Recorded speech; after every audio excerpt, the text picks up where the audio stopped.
Hi guys, it's April 10th today. Yesterday we finished all the paneling of the entire van and we installed some tongue and groove pine on the doors and now it's all finished. We also worked on the overhead storage unit, so that's done as well. Today Jordi will be working on the kitchen area. He's now working on a window frame and he will also be working on the countertops and the kitchen cabinets. And I will be painting part of the cabinets that will be visible eventually. We'll also be painting the ceiling again, and yeah, I think that's it for today.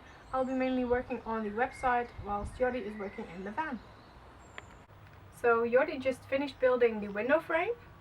So the window frame runs all the way down to the bottom of the window, which is around 30 centimeters deeper than the edge here. This will be the top of the kitchen counter.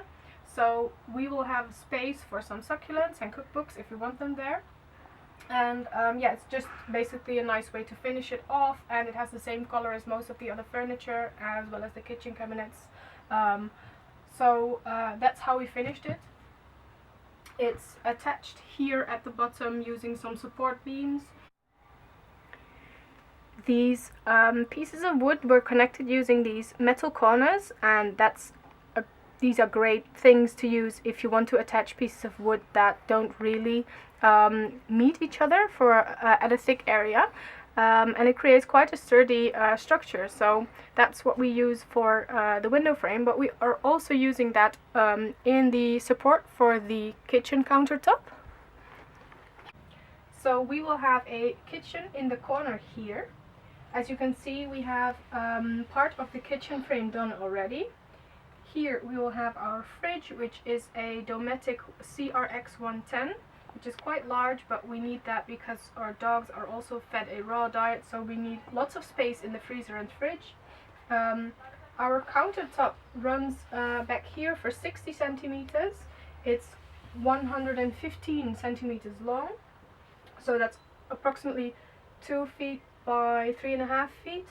And then we will have another part here which is 1 foot deep and approximately 3 feet long, and it will run into our wardrobe, and we will have some cabinets here as well. So we'll have quite some kitchen space. This will all be work surface as well as this area. Then we will have a sink here and a 4-burner hob here.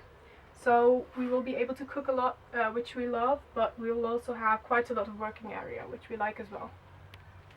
So here in the corners you see those metal pieces again. They are great to fix stuff, especially when they're out of sight. So in the windowsill that's not, or in the window frame that's not as beautiful, but we couldn't really think of anything else. But here they're amazing, and we use them in each corner to fit everything together. They will offer strong support for the entire structure, and the rest of the kitchen frame will also be attached to this part using some flat pieces of metal, and it will all be one great support structure for the entire kitchen. This worktop is made of 18mm or 3/4 of an inch thick oak. Again, this is 60 centimeters deep, which is a normal countertop, so we have lots of working space. We will treat this wood with Osmo oil. Yesterday we asked some people in a self-built Campervan Facebook group and they helped us out, and I think Osmo oil would be the best thing to use to treat this. It will leave a nice finish. It's natural, but it's also food safe, so we can use it for a countertop and drop food on it without worrying about either damaging the countertop or damaging our bodies. So you might have seen that the back of this wall is not painted. We only painted up until this area, meaning that we also missed 1 inch. That will be done later today or something. But this will be covered in cork, the same cork that we use for the flooring. So we chose to use cork for the flooring because it's completely natural, and yeah, it's quite warm to the touch and soft to walk on. So we really like the material, but it's very sustainable as well, so that's why we went for it. So all we have to do is cut that to size, which is going to be difficult because we used to do that on the floor, but now we'll have to do it here. But yeah, we thought about that only after installing the wall. But yeah, so we just have to adhere that with double contact glue and then varnish it a couple of times, and this will be completely waterproof, so it's a great splashback for the kitchen. So you might have seen this massive tank in our previous videos. This is our water tank. It's 125 liters, and that sounds insane, but we want to be able to live off-grid for a couple of days on end, so even for 5 days if we can. But we need a lot of water because we want to do the dishes, we want to wash our hair occasionally, but we also want to drink and do everything. Because we have dogs, we will have to do more dishes, but they need water as well, which we want to refresh twice daily.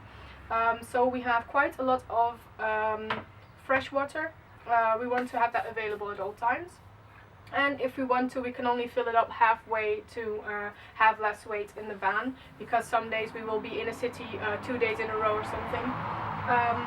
And then we have a wastewater tank, which is around 25 liters, so we can empty that whenever we have the opportunity.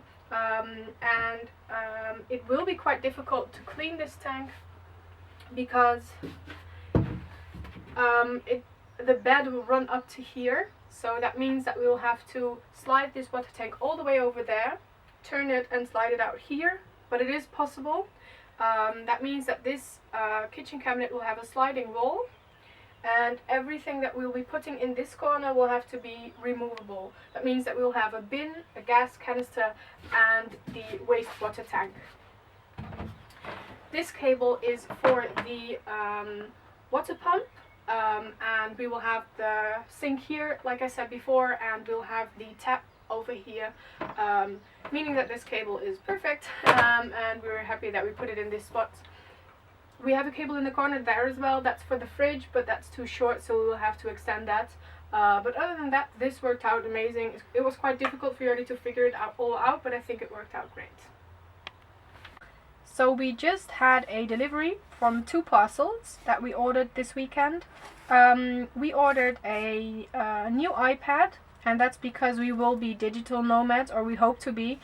We have a MacBook, but we both will be working on a device, and we needed a second thing. So this is an iPad. We thought we'd unbox it on camera, because why not?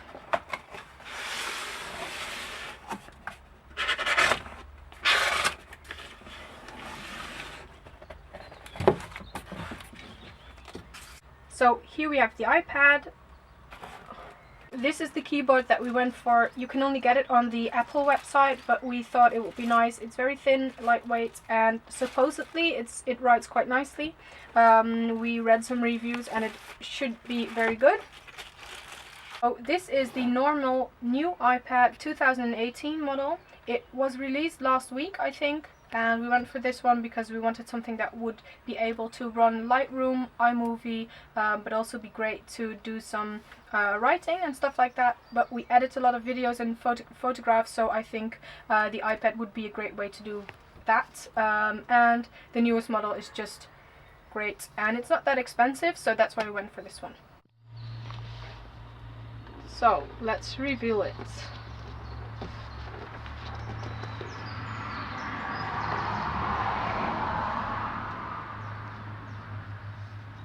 So this is the iPad. We went for the gold one, and I just love the look of it. It's amazing. I can't wait to use it. It's nice and small and very lightweight. The most exciting thing about it as well is that we could engrave it for free. We have our names, Mojo and Franz, as well as Jordi and Marijke, which are our names, engraved on the back here, and I think it just looks amazing.